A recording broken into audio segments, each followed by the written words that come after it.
Bonjour à tous, aujourd'hui c'est mercredi, c'est la recette numéro 3, c'est la chouchouka. Alors certains vont l'appeler chouchouka, shakshuka ou chouchouka. Bref, elle a 6 orthographes différentes et elle vient soi-disant de plein de pays différents. Donc il va y avoir aussi des façons de cuisiner différentes en fonction de si la recette vient de Tunisie, d'Algérie, etc. Moi je vous ai fait une recette à base d'oignons, tomates, ail et poivrons rouges. Vous pouvez, sur certaines recettes, rajouter, des courgettes. J'ai vu plein de versions différentes. Moi, je vais la faire toute simple et encore, je crois que maman ne la faisait qu'avec de la tomate. Il y avait même pas de poivron dedans. Donc c'est une recette très simple. La petite astuce que je vais vous donner aujourd'hui, c'est pour gagner du temps.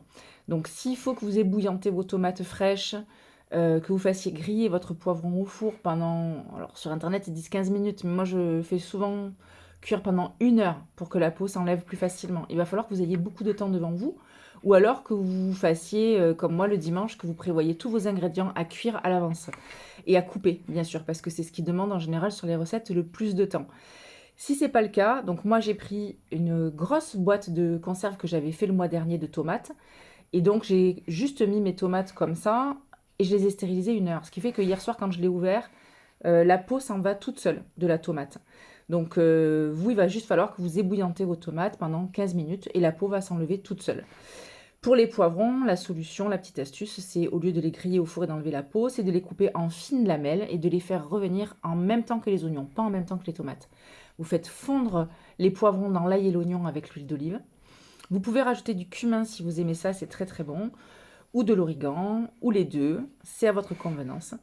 Et du coup, vous allez gagner les 3 quarts du temps sur la recette, et au lieu d'y passer 1 heure et demie, vous allez y passer 20 minutes et tout sera prêt.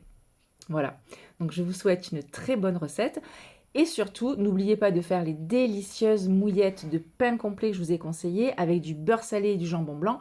Vous pouvez changer le jambon blanc par du saumon fumé, c'est très très bon. Et venir le tremper pour casser le jaune de l'œuf qui va littéralement s'ouvrir. Et avec la tomate aillée, ça va être un pur délice. C'est une recette très simple à mettre tous les mois dans son menu, avec un budget plus que raisonnable. Je vous souhaite une bonne recette. À demain!